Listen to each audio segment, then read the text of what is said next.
루카가 전한 거룩한 복음입니다. 그때 예수님께서는 낙심하지 말고 끊임없이 기도해야 한다는 뜻으로 제자들에게 비유를 말씀하셨다. 어떤 고을에 하느님도 두려워하지 않고 사람도 대수롭지 않게 여기는 한 재판관이 있었다. 또 그 고을에는 과부가 한 사람 있었는데 그는 줄곧 그 재판관에게 가서 저와 저의 적대자 사이에 올바른 판결을 내려주십시오 하고 졸랐다. 재판관은 한동안 들어주려고 하지 않다가 마침내 속으로 말하였다.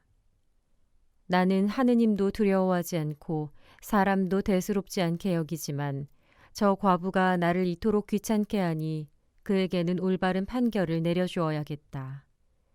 그렇게 하지 않으면 끝까지 찾아와서 나를 괴롭힐 것이다. 주님께서 다시 이르셨다. 이 불의한 재판관이 하는 말을 새겨들어라.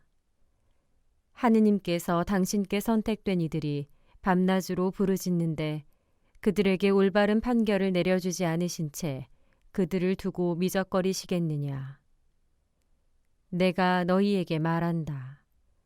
하느님께서는 그들에게 지체 없이 올바른 판결을 내려주실 것이다.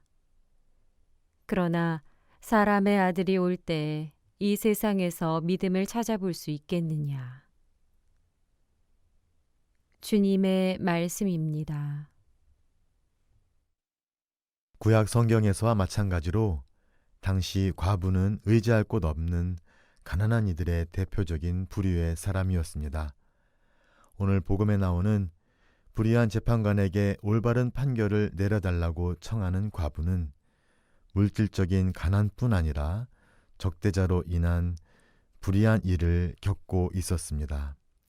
헤아려 보건대 살아도 사는 게 아닌 어디 하나 의지할 곳 없는 서름과 슬픔, 좌절과 절망으로 점철된 삶이었을 것입니다.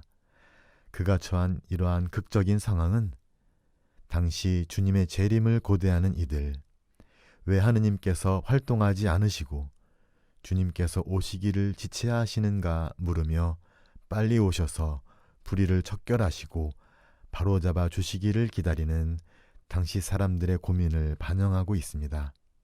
이러한 생각을 갖고 있는 사람들에게 예수님께서는 낙심하지 말고 끊임없이 계속 기도하라고 용기를 북돋아 주고 계신 것입니다.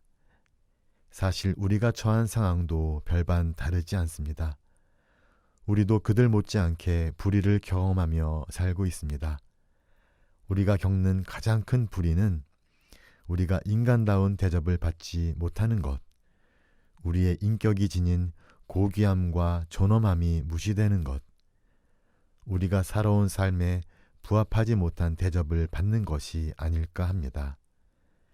여러 불의한 상황에서 우리는 하느님께서 왜 활동하지 않고 불의를 그대로 내버려 두고 가만히 계시는지 묻습니다.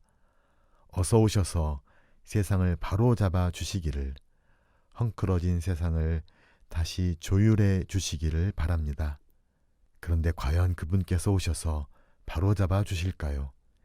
의로운 판결을 내리셔서 이 세상에 정의가 다시 찾아오도록 하실까요? 그러나 사람의 아들이 올 때 이 세상에서 믿음을 찾아볼 수 있겠느냐? 라는 예수님의 말씀은 모든 것이 결국 믿음의 문제임을 말씀해 주고 계십니다. 우리는 믿어야 할까요? 믿지 말아야 할까요? 선택의 기로에 놓여 있습니다. 그런데 우리가 믿지 않는다고, 희망하지 않는다고 과연 문제가 해결될까요? 그와는 반대로 믿음은 그러한 상황에도 굴하지 않고 계속해서 찾도록, 그리고 앞으로 나아가도록 합니다. 여기서 믿음은 희망과 맞닿아 있습니다. 믿음이란 주님께 신뢰를 두고 의탁하는 것만이 아닌 거기까지 가기 위해 거쳐야 하는 싸움, 탄원, 솔직함 등을 포함합니다. 우리가 지금 겪고 있는 갈등과 번민은 신앙과 반대말이 아닌 신앙으로 가는 길이며 희망으로 나아가도록 하는 디딤돌인 것입니다. 그렇기에 오늘도 계속해서 간청해야 한다고, 낙심하지 말고 끊임없이 기도해야 한다고 주님께서 말씀하십니다. 우리에게 맡겨진 이들과 함께 간청하며 계속해서 희망을 찾아가야 한다고 말입니다. 그 희망이 이미 우리 안에 선물처럼 주어졌음을 발견할 때까지 말입니다. 아드님을 통해 모든 것이 선물로 주어졌음을, 나를 위한 천상의 선물, 나의 고귀함을 되찾아 주실 선물, 진정 의로운 판결이 이미 십자가 위에서 나를 위해 내려졌음을 말입니다.